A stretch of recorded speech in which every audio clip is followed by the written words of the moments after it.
Salamat sa Diyos. Salamat po. At bago tayo magpasimula, let's pray to the Lord. Bagamat galing na po tayo pagsamba, panalangin ulit tayo. Napakasarap at napakahalaga talaga ng panalangin. Amen? Let's pray. Hallelujah.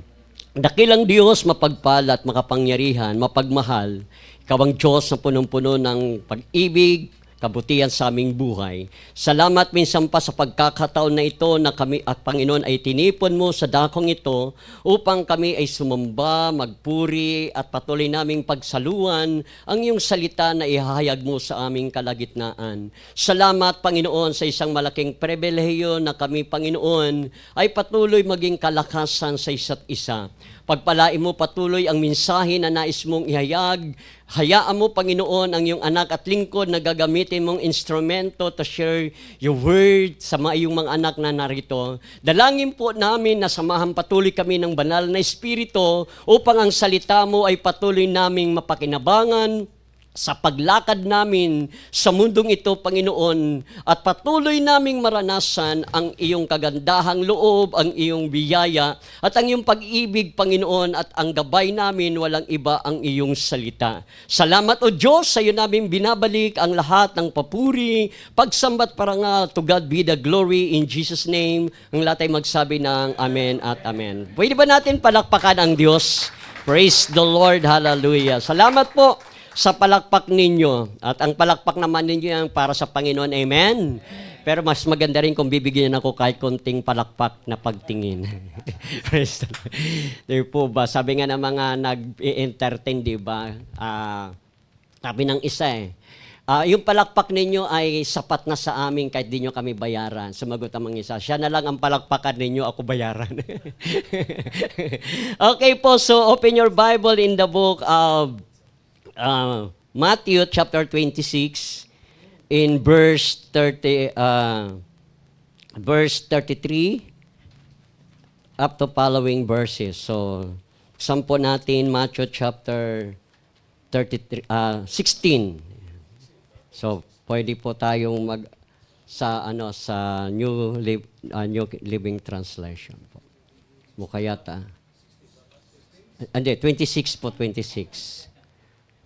Yan, praise the Lord. Yung aking pong outline ay parang hindi ko yata nadala. Yan lang, sige, bahala na ang Lord. Wala rito, naiwan yata. Ayan, bahala na po si Lord. Bahala ng Espiritu Santo. So wala talaga, nawala dyan. Di ko nadala, nandoon, naiwan sa table. Praise the Lord, sige po, bahala na po ang Panginoon. Bahala nyo na pong Panginoon, pagtawanan nyo na lang ako hanggang mamaya. Totoo po, wala po naiwan ko ang outline ko, kaya nga lang, naiwan doon sa table ko, hindi ko po nadala. Praise the Lord. Okay, sige, pero palakpakan natin ang Panginoon, hindi lang ang outline na naiwan. Praise God. Okay po, ito pala, nasa likod pala, salamat sa Panginoon. Tama, sabi niya, nandyan lang yan. So, Matthew chapter 26:33, Peter declared, 6:26, yan. 23 ba yun? 26, verse 36 pala, sorry po. Yan, kapahanap ko ng aking outline. Yan, 33. Ito po ay very common na naririnig natin, lalo na po pag mahal na araw. Kasama po yun sa pinag-aaralan sa mahal na araw ng pasimula. So, Matthew 26:36 to following verses. Sabi po doon, 36 po. Ayan. When Jesus went them to the olive grove called Gethsemane, and he said, "Sit here while I'll go over there to pray." Then 37. He took Peter and Zebedee's two sons, James and John, and he became anguished and distressed. He told them, "My soul is crushed with grief to the point of death. Stay here and keep watch with me." He went a little farther and bowed with his face to the ground, praying, "My Father, if it's possible, let this cup of suffering be taken away from me. Yet I want your will be done, not mine." Next, 40. Then he returned to the disciples and found them asleep. He said to Peter, "Could you watch with me even 1 hour. Keep watch and pray so that you will not give in to temptation, for the spirit is willing, but the body is weak. Verse 42, then Jesus left them second time and prayed, my Father, if this cup cannot be taken away unless I drink it, your will be done. Verse 43, when he returned to them again, he found them sleeping, for they could not keep their eyes open. Talagang di na nabuksan yung kanilang mata sa sobrang puyat. Verse 44, so he went to pray a third time, saying the same things again. Verse 45, then he came to the disciples and said, go ahead and sleep, have your rest, but look, the time has come, the Son of Man is betrayed into hands of sinners. Tingnan natin 26. Let's be going. Look, my betrayer is here. Palakpakan po natin ang Panginoon. Yes, praise the Lord. So, ito pong ating binasa, sabi ko sa inyo kanina, ay very common na natin napapakinggan. Sabi nga ni Pastor Dante kanina na hindi naman mahalaga ang malalim na aral. Baka mamaya sa lalim ng ating pag-aaral, pakikinig o iniisip na gusto natin ng malalim na mga kapahayagan, baka tayo malunod. Pag nalunod, baka hindi na po makabalik sa simbahan. Ano po kasi marami po ang naghahanap ng malalim na aral, ng malunod din na nakabalik. Kaya mas maganda, napaka-simple lang pero very powerful, effective, napaka-epektibo. So mapapansin po natin itong ating binasa, sabi ko sa inyo, very common na po ito, lagi naririnig, nababasa. At alam naman natin ano ang pangyayari nito, na sa ang ating Panginoon ay haharapin niya na yung kanyang final ministry sa krus ng Kalbaryo. At alam niya na yung mangyayari sa kanya. At napakatindi ng kanyang pagdadaanan. Ang sabi nga doon sa ating binasa, sa verse 38, kaya't sinabi niya sa kanila, ako'y halos mamatay sa tindi ng kalungkutan. Magsabi niya, sa tindi ng kalungkutan. So mapapansin po natin, ang tawag nga po ng iba dito ay sa ibang translation, the agony at Gethsemane. Ang salita pong agony ay extreme physical or mental suffering. Pag sinabing extreme, grabe po. Hindi lang basta suffering, kundi napakatinding suffering, not only the physical but mental. Hallelujah. Pero mapapansin po natin, ang lahat ng ito hinarap ng Panginoon na may kagaanan sa pamamagitan ng panalangin. Amen. 3 times siyang nanalangin, bagamat yung kanyang mga kasama na 12 ay sinama sa Gethsemane, tapos pumili lang siya ng special na 3. Diba? Si Peter, si John, si James. Kaya nga lang yung 3 niyang napili para siya ay damayan sa panalangin, ay hindi siya nadamayan. Nandoon 3 beses siyang nanalangin pero natutulog. Kaya nakikita po natin, ito yung panalangin na nakikita natin is one of the best, sa kasaysayan po ng kabanalang kasulatan. Napakasimple lang ito, pero ito po yung the best prayer, the prayer of Jesus. Amen? So ito po yung topic po natin, pray like Jesus pray. Manalangin katulad ng panalangin ng ating Panginoon. Pwede ba natin palakpakan ang Panginoon? Sabi nga natin, prayer is not a mechanical. Di ba? Lagi natin naririnig, ang prayer naman, di naman mechanical eh. Di ba? Na kailangan mo talaga mayroong kang laging pattern na sinusundan. Sapagkat prayer, ito po yung personal natin paglapit sa Panginoon. Hindi po yan, actually prayer, di naman pinag-aralan. Ito'y galing talaga sa ating puso. But prayer have a manner. Mayroon talagang, di ba, kahit pa paano may sinet ang Panginoon na isang magandang panalangin para tayo ay bigyan ng mga tinatawag na mga idea para pagkatapos nating manalangin ay pakinabangan natin ang ating panalangin. Kasi maniwala kahit hindi, marami naman na nanalangin, pero after that prayer, para bagang hindi na pakinabangan ang panalangin.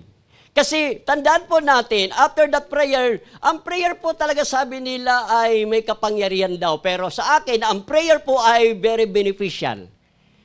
Di ba? Pagkatapos natin mag-pray, maniwala kayo sa hindi, may epekto po. Ngayon, pag nag-pray po tayo at wala nakita sa buhay natin effect, parang mayroon yatang problema ang ating panalangin sa harapan po ng Diyos. Sapagkat sa ating pag-aaralan, pagkatapos po ni Jesus mag-pray, ay nakita po natin yung epekto po sa buhay po ni Jesus. Amen. Kaya mapapansin po natin sa ating panalangin, ang sabi po ng ating Panginoon sa kanyang mga alagad, hindi nyo ba ako pwedeng samahan sa panalangin? So, ibig sabihin, kung gusto ng Panginoong Hesus na ang kanyang mga alagad ay sumama sa kanyang panalangin, sa tingin nyo, anong klaseng panalangin ang kanilang ipapanalangin? Hindi po ba tiyak at tiyak kung ano ang panalangin ni Jesus, yun din ang kanilang panalangin. Amen? Kasi syempre, una sa lahat, practically, si Jesus ay inuturing nilang leader para bagang sa ating sa life giver. Dahil si Bishop ang willing ating tinitingnan na tatay, natural, kung minsan pagkasumama kami sa kanya, kung ano yung panalangin niya, panalangin na rin namin. Di ba nagpapakita ng respect? Di ba nagpapakita ng pagkilala sa authority? Kaya kung sumama sila kay Jesus sa panalangin, at tiyak na tiyak yung panalangin nila katulad ng panalangin ng Panginoong Hesus. At nakakatiyak tayo, hallelujah, wala sana silang magiging problema. Mapapansin natin mamaya may problema si Peter kasi nga hindi sumama sa panalangin. Pero si Jesus nagkaroon ng epekto ang kanyang panalangin. So mamaya pag-usapan natin. Prayer is essential. Alam nyo, sa ilalim ng grasya, napaka-essential ng prayer. Minsan mayroon kaming narinig, ang mga nasa grasya daw hindi na nagpe-pray. Hindi na daw humingi ng patawad. Ano ka? Lagi nga kaming humingi ng tawad eh. Di ba, sabi nga ni Bishop, kapag naunawaan mo at natanggap mo ang revelasyon ng grasya, lalo kang ang magiging prayerful. Amen. Ang grasya ay nagdadala para lalo kang manalangin sa Panginoon. Kasi ang kanyang konsepto sa grasya, para bagang nagbibigay lisensya para maging tamad ang tao sa bawat spiritual activities. Bilang mananampalataya, bilang anak ng Diyos, bilang believers of Christ, isa sa pinakamalaga sa konsepto ng spiritual life ay prayer. Marami po yan, pero isa sa pinakamalaga, kasi mapapansin natin sa Old Testament, napakalaga sa kanila ng prayer. Hindi po yan nawala sa New Covenant, mas lalo pa nga naging very prayerful sa New Covenant. Imagine, sabi ni Paul sa aklat po ng sa Colossians 4:2, devote yourself to pray. Amen. Hindi lang basta ito ay part of their ceremonial, ang salitang devote, ibig sabihin talagang lagi kayong manalangin, huwag kayong magsawa, manalangin. Pag sinabi manalangin, minuto, oras-oras, segundo, araw-araw, patuloy tayong manalangin sa Diyos. Amen. Tingnan po natin, devote yourself to pray with an alert mind, thankful heart. Si Pablo na po yan ang nagsabi na si Pablo po ang binigyan kapayagan pagdating po ng kapayagan patungkol po sa biyaya. Hindi po sinabi ni Pablo na kahit hindi na kayo mag-pray, okay na kayo sa Panginoon. No, totoo, our spiritual life, salvation ay talagang eternal, hindi na mawawala, relasyon natin sa Diyos, settled na po yan. Kaya nga lang, hallelujah, napakahalaga pa rin ang panalangin. Why? Ang panalangin po, benepisyo po ng ating kaluluwa. Hello? Di ba sabi po ng Panginoon sa ating binasa, na sabi niya doon, tingnan po natin, sa verse, sabi niya doon, in verse 40, sabi niya, magbantay kayo't manalangin upang, verse 40 muna tayo. Tapos 41. Nagbalik siya at dinatnan niya natutulog ang tatlong alagad. Sinabi niya kay Pedro, talaga bang hindi kayo makapagpuyat na kasama ko kahit isang oras man lamang? Magbantay kayo at manalangin upang huwag kayong madaig ng tukso. Ang espiritu'y nakahanda, ngunit ang laman ay mahina. So kung mahinang laman, ano yung dapat gawin para palakasin ang laman? Isa sa kailangan, o hindi naman kailangan, kundi isa sa dapat nating tinanakahalagahan, to strengthen our physical body para magkaroon ng benepisyo ang ating katawang physical ay ang panalangin.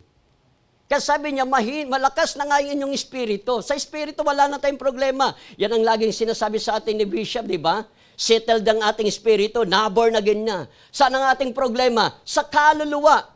Kaya ang struggle po natin sa kaluluwa. Kaya tinan po pag ang umiral ng kaluluwa, katulad ng mga lagad, mas pinitingnan nilang kanilang kaluluwa ang tawag ng laman ng, di ba, ng pagkatulog, pagkaantok, kaysa manalangin. Kaya para madaig natin ang temptation ng laman ay napakahalaga ng prayer. Amen. Kaya sabi niya, sabi niya ng Panginoon, malakas ang espiritu, wala nang problema dyan eh. Nasaan ang problema? Kaluluwa.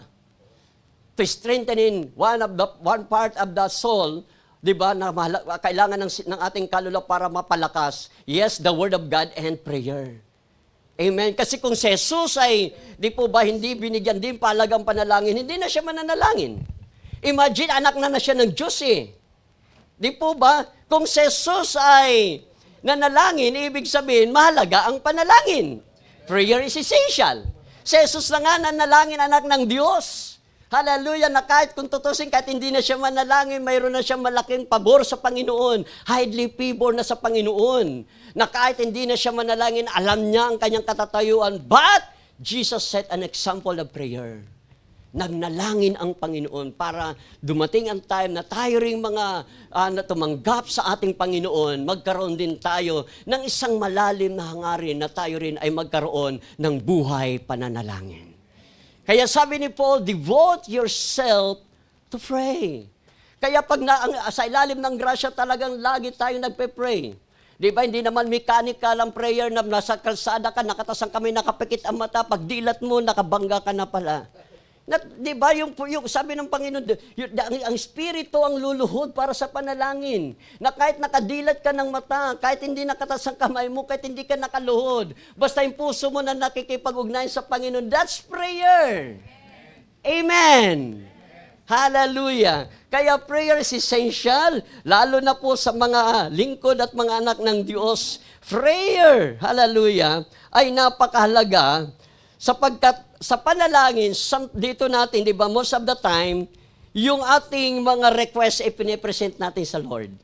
Di ba, in the prayer, pinipresent natin yung mga prayers natin sa Panginoon. Sinabi yan ni Pablo in Philippians chapter 4, verse 6, di ba?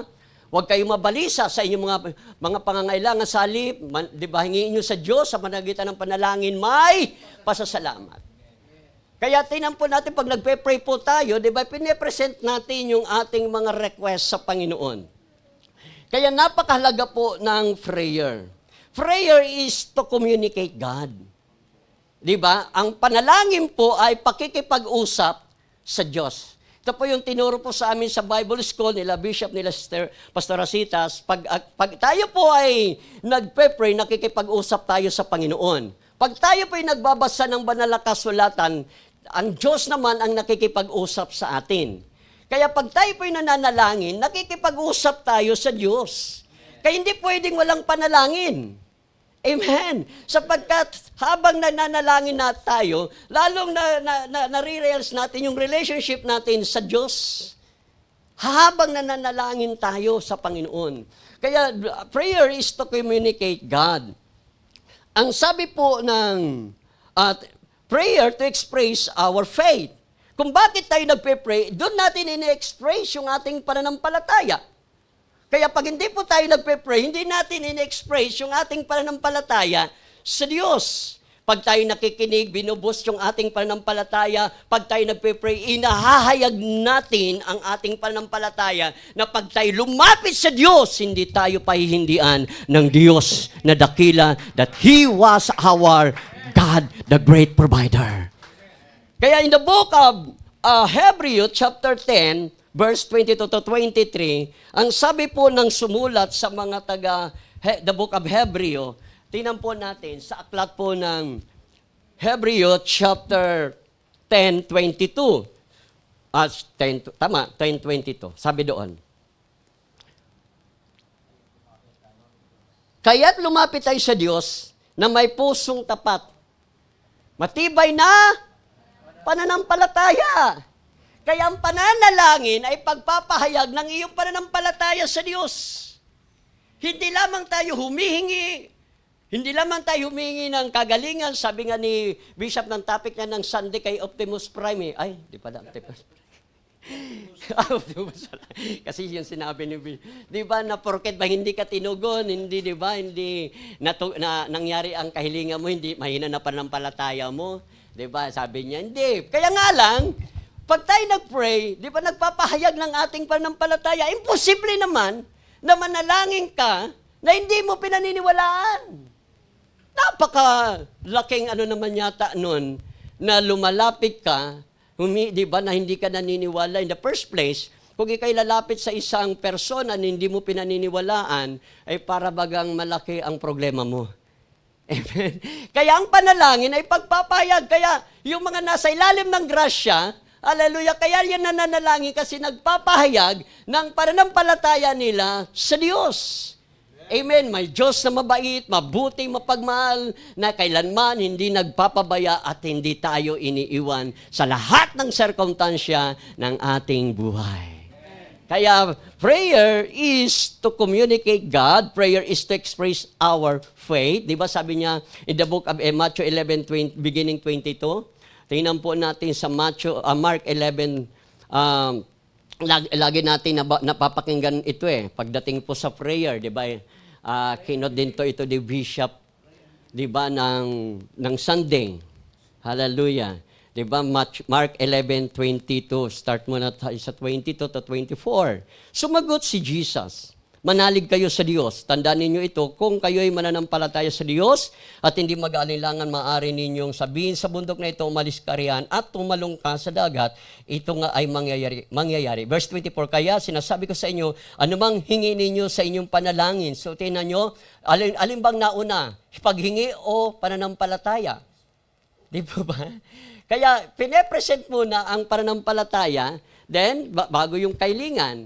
Kaya ang pananalangin ay to express our faith unto the Lord. Kaya, hallelujah, tayong may pananampalataya sa Diyos, lalo tayong nagiging mapanalanginin sapagkat nagpapahayag ng ating pananampalataya sa Diyos. Amen. Hallelujah. Prayer, ito po yung prayers, our benefits for our soul. Prayer, ito po ay preventable the temptation, para maiwasan ang tukso. Di ba sabi nga doon sa ating binasa, manalangin kayo sapagkat, para hindi kayo madaig ng tukso. Di ba pag may problema tayo, pag may mga temptation na, mga discouragement, distraction, hindi nyo ba napapansin pag nag-pray kayo? Di ba parang ang pakiramdam ninyo, kakaroon ka ng kaibang nararamdaman na para bagang kaya ko itong harapin? After that prayer, tinan mo yung hindi nagpe-pray. Anong kanilang ginagawa? Puro reklamo. Lord, nag-church naman ako. Lord, bakit ganito? Di ba, nagtatights ako. Tithers ako, Lord. Bakit ganito, Lord? Amen? Pero pag tayo dumadaan ng mga pagsubok, si Jesus, anong pagsubok pinagdaanan niya? Sabi niya, halos ikamatay ko na. So the agony, di ba, extreme mental and physical suffering. Pero tingnan nyo, hinarap ng Panginoon through prayer. Hindi lang sinabi ng Panginoon, kaya ko yan. Kasi alam ko naman, mabubuhay ako, okay lang kayo, easy lang kayo mga lagad.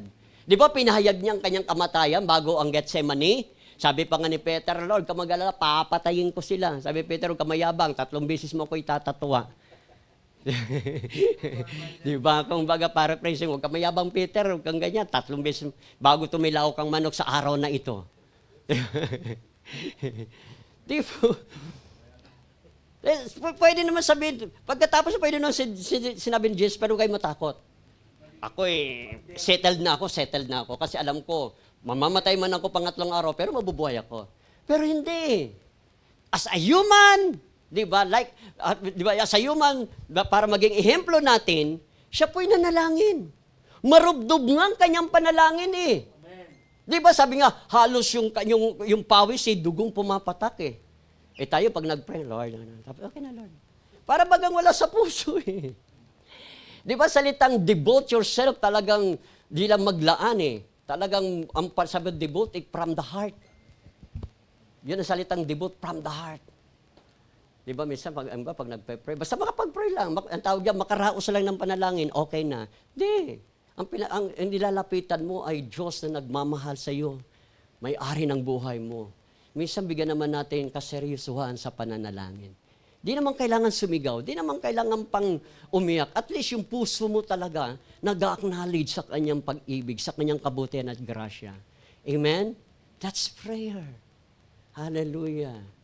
Palakpakan natin ang Panginoon sa manang tingin nyo sa akin. Ha? Di ko alam kung anong ibig sabihin niya ng inyong mga tingin na yan. Praise. Okay.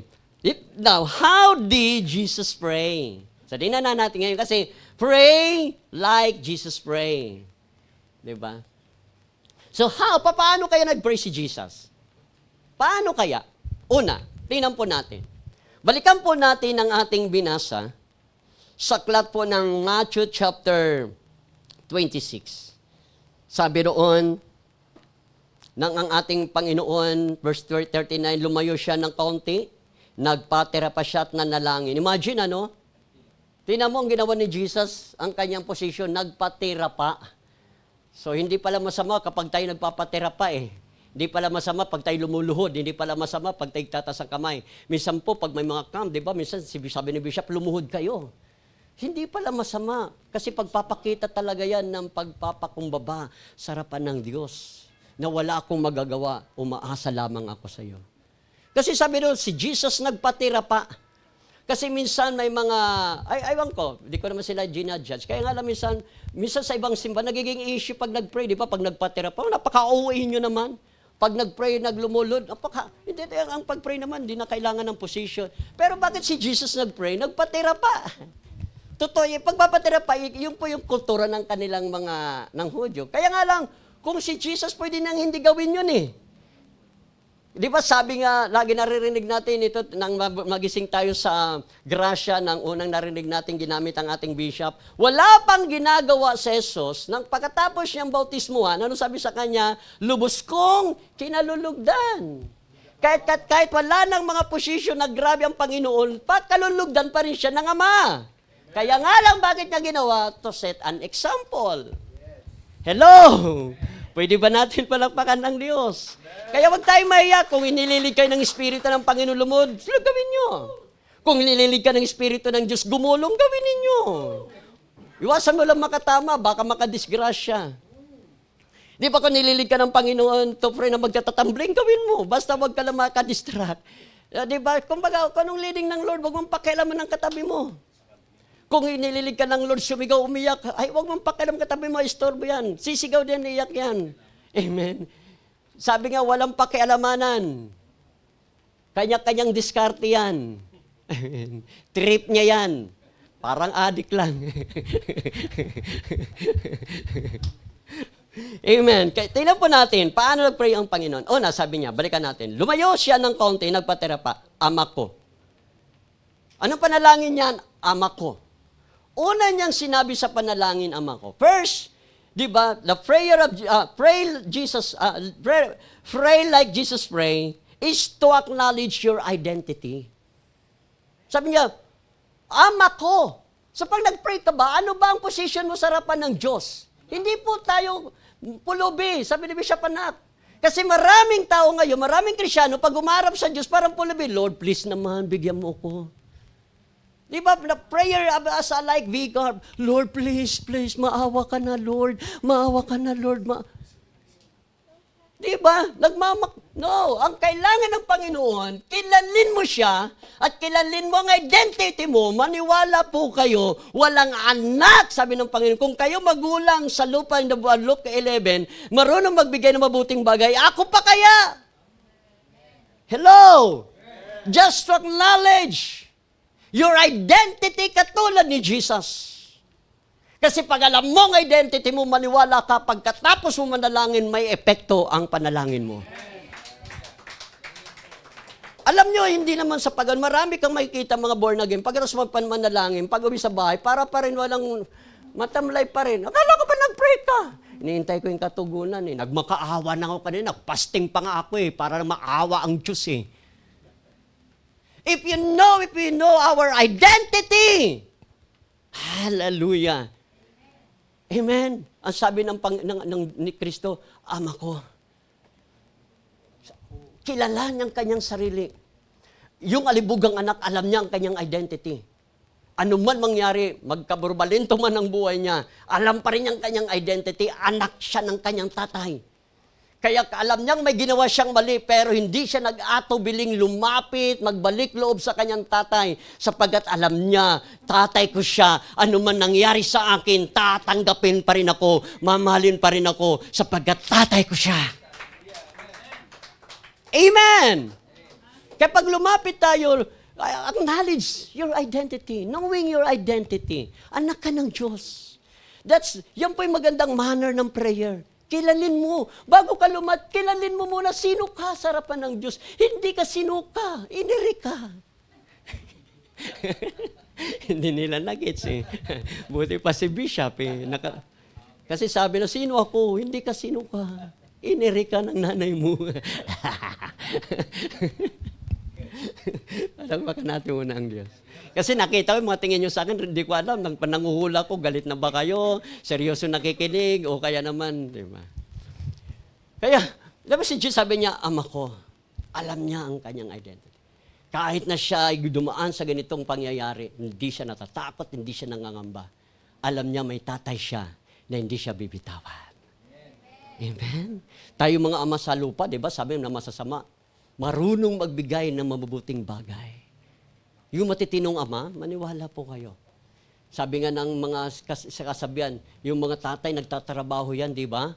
Yung gabi ginagawang araw, yung araw ginagawi. Ang tawag yan, himala. Imagine, gabi mo pa naman yung araw, gabi ng tatay. Tapos yung araw, gawin mong gabi. Tawag yan, himala. Hindi nga nagawa ng Panginoon niya, sinit niya na talaga araw-araw, gabi-gabi. Tapos yung mga tatay, yung gabi ginawang araw, yung araw ginawang gabi. That's miracle. Ano lang naman yun, di ba? Hindi ano lang naman yun, di ba? Ibig sabihin yan, di ba talaga nandun yung kanyang pagpupursigi na mabuhay ang pamilya. Right, mga father? Tatas mga kami mga tatay. Parang nahiya na tuloy sa mga tatay. Sabihan din, takot na. Noon tatay ako ngayon, nanay na. Lolo na. Di po ba? Kaya ang Diyos, lalo na yung ating tatay sa langit. Di ba? Alam mo, ang sarap pag lumalapit ka, hindi na minsan tawag mo, o Diyos ko. Kasi pag Diyos ang tawag natin sa kanyang paglapit, ang dami pang requirements eh. Balikan mo yung Old Testament, di ba tawag nila, o Diyos, my God. Pag lumapit silang dami requirements. Pero tayo, pag lumapit tayo, ang requirements lang ay pag-ibig. At ang requirements sa pag-ibig, ang Diyos po ang nagpadama. Amen? Palakpakan ang Diyos. That's only love by the Father to us. Kaya sabi niya, Ama ko. Pangalaw, sabi nga, di ba, how did Jesus pray? He acknowledged His identity. The position, His position in our position to our Father. Pangalawa, He submit His will to the will of His Father. Di ba pagkatapos niya sabi niya, Ama ko, kung maaari po, ilayo ninyo sa akin ang sarong paghihirap. Ngunit, hindi po ang kalooban ko ang mangyari kung hindi ang iyong kalooban. Kaya po maraming nagpe-pray na pagkatas ang prayer ay napoprostrate. Kasi pagpipilitin niya talaga yung gusto niya eh. Hindi, ito yung gusto ko, Panginoon. Amen? Kaya alam nyo, bakit marami nagpe-pray pagkatas ang prayer, wala pa rin kapayapaan? Kasi gusto niya yung gusto niya eh. Ipagpipilitan. Totoo naman talaga, sinabi po ng 1 John chapter 5, ano manghingin nyo ayon sa kanyang kalooban? Di po ba? Kalooban pa rin. Yes, nandoon nagpe-pray tayo. Pero minsan, ang tugon ng prayer natin, minsan hindi ganun eh. Eto po, naranasan po ni Pastor Rolly. May kapatiran po kami, ayan si Pastor Rolly. Yung kapatiran po namin, bago pa lang. Nag-message sa akin, tama na sa Mindoro kami, sabi niya, Pastor Ernie, pwede ba yung pag-pray yung aking anak? Kasi yung anak niya talagang grabe ang sakit. Talagang inilabas na sa ospital. Siyempre, gusto niya pag-pray para gumaling. In-expect ng nanay, gumaling. Kasi naririnig niya, di ba? Pag nag-pray ka, ano masakit, pag gagalingin. Sabi ko, wala ako dyan. Kaya nga lang, may papapuntay na akong pastor. Pinapunta ko si Pastor Rolly. Pinunta ni Pastor Rolly. Pinag-pray. Hallelujah! Answered prayer! Pagtalikod ni Pastor Rolly, patay. Complete healing. Complete. Di ba? Kung ipipilit mo yung gusto mo na kagalingan, baka magtampo ka sa Diyos. Lord, ang aking hinihingi, kagalingan. Bakit namatay? O ngayon, sinong masusunod? Ikaw o ang Diyos? Hello? Sabi sa akin, Pastor, pagtalikod po ni Pastor Rolly, ang anak ko namatay. Tapos sabi ko, sige bali, papasyal ako. Kaya alam nyo na, kung gusto nyo mamahinga na kayo or yung mahal sa buhay, mayroon po kami yun, mayroon po kami. Kung mayroon kayong Pastor Hel, mayroon din po kami Pastor Rolly. Ano pa? Pero ngayon, nang kami naman kaya nang ako pumuwi, nangako ako na ako na lang po yung mag-funeral service sa huling Ngayon, ang aking pinangangambahan, sabi ko, Lord, dalangin ko, ako tuloy nag-alala, kasi baka hindi na bumalik Kasi bago Alam mo yung mga baguhan? Mga datihan nga, pag na-disappoint, ayaw nang bumalik. Pati yung pastor at church, sinusumpa baguhan pa! Nang Sunday, nakita ko, 10 pamilya pumapasok sa church. Praise the Lord. Let the will of God be done. Amen. Hallelujah! Nagpa-pray over, Lord. Pastor, ipag-pray mo naman ako na ako po'y magkatrabaho. Nag-apply, hindi tinanggap. Hindi anointed yung pastor. Let the will of God be done. May maganda pang ibibigay ang Diyos sa iyo. Pilipos 3:20, di ba? Lagi natin naririnig yan. Na magagawa ng Diyos, di ba? Ang higit pa sa iyong hinihingi, iniisip. Kung, di ba? Ephesians 3:20. Di ba, kung yung hiningi mo ay 100, 1 million pa lang ibibigay ng, huwag kang magtampo doon sa wala kang 100. Sapagkat may nakalaan ng Diyos the best thing para sa'yo. Huwag kang magtampo. Pag-pray over mo kasi naghahanap ang boss namin, 2 kaming pinagpipilian para ma-promote. Hindi ka na-promote. Mali mo nilapit akong pastor. Hindi na ako pupunta sa simbahan na yun, pipili ako ng anointed na pastor. Hindi ba mas maganda naman nangyari after the prayer? Lord, let your will be done. Amen. Palakpakan natin ang Panginoon. Hallelujah. Si Jesus sabi niya, Ama ko, maaari po. Ganda ng pakiusap ni Jesus, no? Lord, maaari po. Minsan tayo pa nga wala pong, Lord, I pray. Kagalingan, para bagang mandatory, kinukumad na ang Diyos na sumunod. Totoo ang Diyos mapagmahal, mabait. Kaya nga lang, wag naman nating utusan. Sobra na po yun. Hello! Nang ako po ay naglingkod sa Panginoon, sabi ko nga siya mga aking anak, sabi ko, Lord, kung anong kalooban mo mangyari. Kaya kahit kami nagdidildil ng karne, di ba, alam ng mga anak ko na Jamis ko kung anong pinagdaanan naming buhay. Lagi ko lang sinasabi, mangyari ang kalooban mo, sapagkat isa lang ang alam ko, hindi mo ako iiwan, hindi mo ako pababayaan. Kaya, hallelujah, magti-30 years na po ako sa ministry from El Shaddai, God mo sa hanggang ngayon, the Jesus Presence Church Life Giver, the Jesus, the Zion, kasi yun ang sinabi, Pastor, binuo ko na.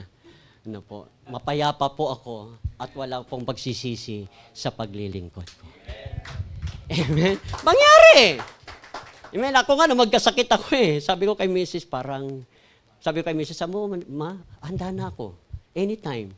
Sabi ni Mrs., kung ganyan umiiyak na. Totoo, umiiyak na. Ako prepared na ako. Sabi ko, kung itong sakit ay magiging dahilan ng pag-uwi ko na sa Panginoon, praise the Lord. Di ba sabi ko, mangyaring kalooban mo. Pero, di ba, kita mo, hallelujah, pinalakas at pinagaling. At ginamit ng Diyos ang Mindoro. Si Bishop, salamat kay Bishop, sa mga kay Paring Lito at mga kasama ko. Talagang wala kaming ginawa, biyaya talaga ng Panginoon. Ang sarap ng buhay. Kaya yung aking pong timbang na bumaba na 48, pag uwi ko po ay nagtimbang ako 50 plus kilos na po. Nadagdagan naman. Praise the Lord. Hallelujah. Palakpakan natin ang Panginoon. Dahil sa lansones. So, di ba, pag nag-pray tayo, ipabayan niya na sa Panginoon. Huwag niyo na ipili ko anong gusto niyo. Basta, ang malaga, may present ka ng Panginoon na gusto mo. Hayaan na natin kung ano ang gusto ng Diyos. Kasi kung ang gusto mo ito, hindi natin alam mayroon, tandaan po natin ang ating Diyos, laging the best ang binibigay. Yung hiningi mo, ito lang, sabi ni Lord, hindi yan, mas the best ang gusto kong mangyari. Kaya sabi ni Lord, di ba sarap nyo yung panalangin natin ay katulad ng panalangin ng Panginoon? Na pagdating ng panahon na kahit wala ka pang kasi makinig po kayo. Ewan ko kung ilan na sa inyo, mayroon naman siguro ganun, pero kung konti lang, pagkatapos mag-pray, mamaya nandun ang katugunan. Meron ba ganun? Di ba mayroon? Pero iilan. Lalo na pag pinansyal. Humingi ka ng milyon, sa tingin mo nandyan na? Ang tagal ko nang humingi ng milyon para makagawa ng building hanggang ngayon, puro guhit lang. Pero ang tanong, hindi ba nakikinig ang Diyos? Di ba, hindi, sabi nga ni Bishop, porket ba hindi ka tinugon ngayon, wala ka ng pananampalataya? Di ba sabi ng Sunday? Hindi! Dahil alam ko, mas may magandang plano ang Diyos sa aming simbahan. Amen. Pabayan natin sa Panginoon. Imagine, ilang years na kami nagpe-pray ng sariling lote at bahay, ay sambahan. Taon na, tapos, kung ipagpipilitan namin sa Panginoon, baga nag-rebel din na kami. Baka sabihin namin sa Lord, ibagsak ka. Pero, hallelujah, Lord, let your will be done. Amen. Ang maalam namin, narinig mo ang aming panalangin.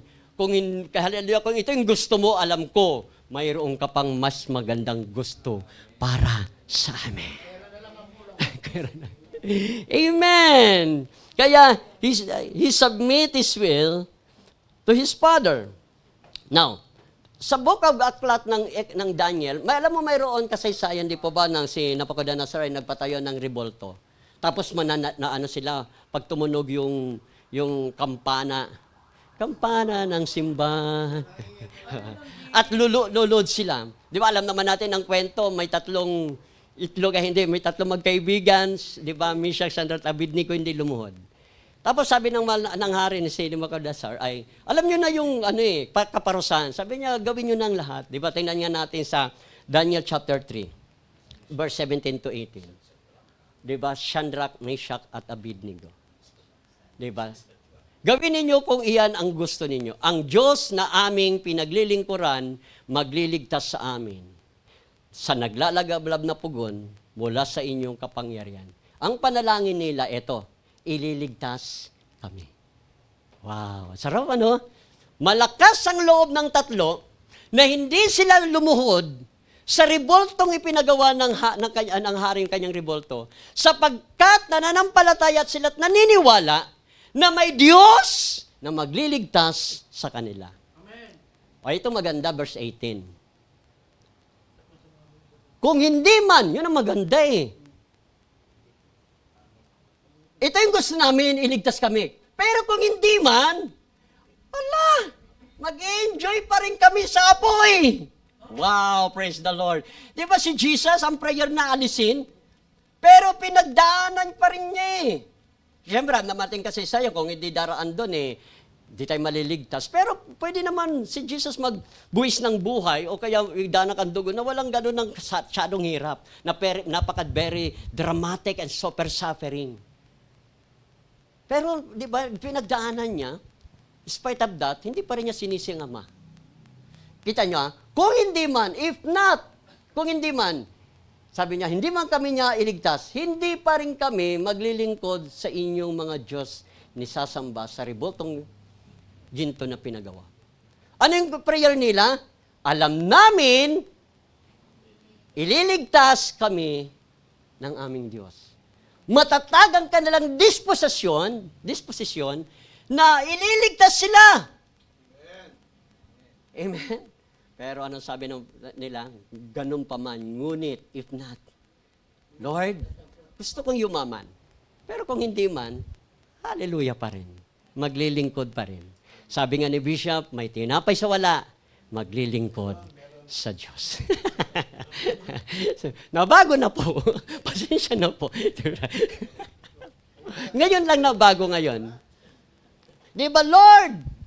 Ako naman may pinag-pray, nasa El Shaddai pa ako, in-invite ako sa Nueva Ecija. May lola sila, talagang talagang isa na lang ang pipirma, goodbye haro na.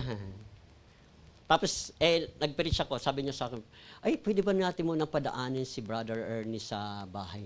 Para pag-pray si Lola, bago man lang muwi. Handa ng pamilya, talaga totoo, handa na talagang, nag-uusap na sila, saan ililibing, lahat na, talagang prepared na sila. Kasi na talaga nakapikit na, ilang araw di kumakain, talagang wala na, sinabihan na sila na, ihanda ninyo na yung sarili. Siyempre, siguro ang gusto nila lang na prayer ay acceptance na makatext sila ng lola nila bago man lang tuluyan, mag-disappear, yung kanyang kaluluwa sa lupa ay katiyakan ng kaligtasan. Pero alam niyo, sabi ko, deklarasyon, sabi ko, alam mo, parang ang prayer ko, mabuhay siya. Sabi niya, ay, kung ano, pero kami, handa na po kami. So, prayer nila, talagang, alam mo, pinag-pray ko. Pagbalik ko sa kasunod na linggo, ang ibelita sa akin ng mga taga ron, Brother Ernie, pinag-pray mo, nabuhay. Nasaan? Ayun, lakas-lakas na. Imagine, ang gusto nila, umuwi na. Pero hindi naman yun ang kalooban ng Diyos eh. Ang kalooban ng Diyos, mabuhay pa siya. So, yung iba naman, gustong mabuhay, pinauwi na ng Panginoon. Ang malaga, man ang i-present natin na request sa Lord, prepared ka, Lord, let your will be done. Amen. Palakpakan natin ang Panginoon. Now, tingnan po natin. After this, pagkatapos si Jesus manalangin, anong epekto? Di ba sabi ko sa inyo? Kapag ang ating panalangin ay katulad ng panalangin ni Jesus, maniwala po kayo, may epekto po. Ano bang epekto niyan, Pastor? Kami ba ay yayamang kaagad? Kami ba ay gagaling kaagad?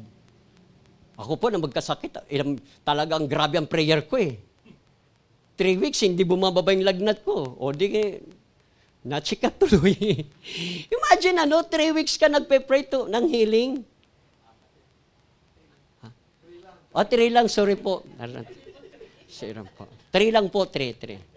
Tapos +1 po, +1. Di pa ako tapos. 3 plus 1. O, alam naman pag nagsalita, may kasunod yun. May kasunod yun. Siyempre, ganun talaga pag palusot.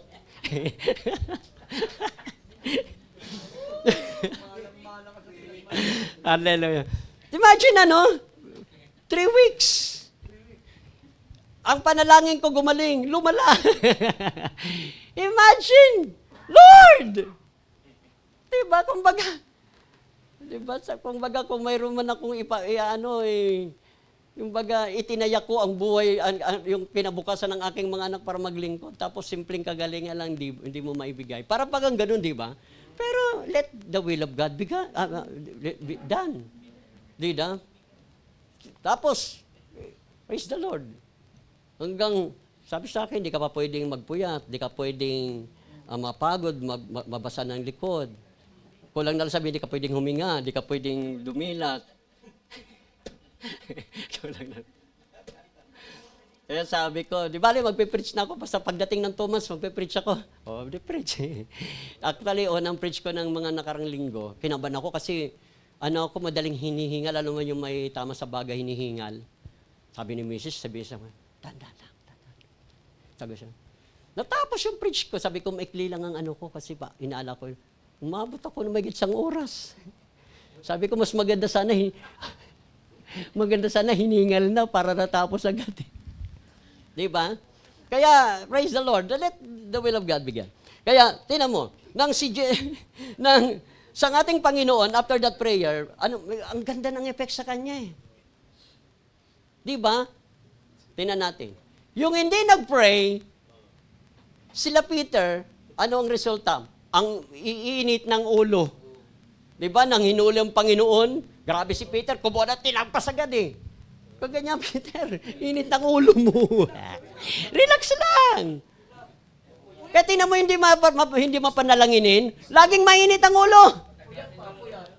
Kaya pag mainit ang ulo, pag kasama mo sa bahay, asawa na, pag mainit ang ulo, pwede ba, tumabi ka muna, mag-pray ka muna? Puyat eh. Pero si Jesus, di ba, comforted. Pagkatapos mag-pray ni Jesus, ano sabi niya? Tingnan po natin, verse 40. Sabi niya rito.